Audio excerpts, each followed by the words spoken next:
I am often asked to comment about the experience of women entrepreneurs and how that differs from our male peers. Now, the most obvious difference in the experience of male and female founders is the funding gap. Women founders only receive about 2% of available venture capital, and that number has not budged for a very long time.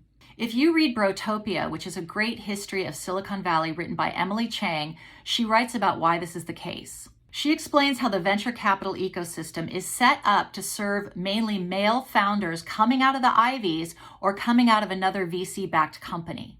Basically, they're all funding each other to the exclusion of people who do not have access to that world. So what does this mean for male and female entrepreneurs alike who don't have access to that world? It means we have to find another way in because we don't have the support of funders.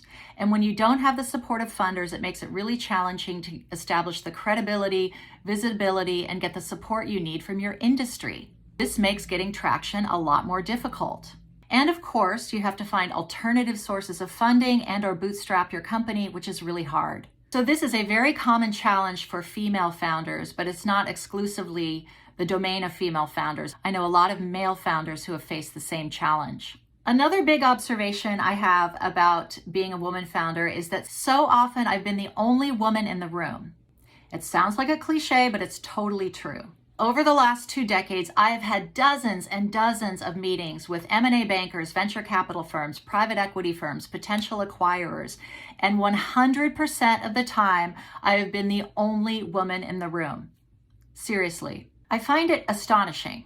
But with one particularly awful exception, and I'll tell that story at another time, I have always been treated very respectfully, which is a big improvement over what women of my mother's generation experienced. Finally, I think being a woman founder gives me a great appreciation for other women founders, especially those who are willing to mentor and help other people who are trying to make a go of it.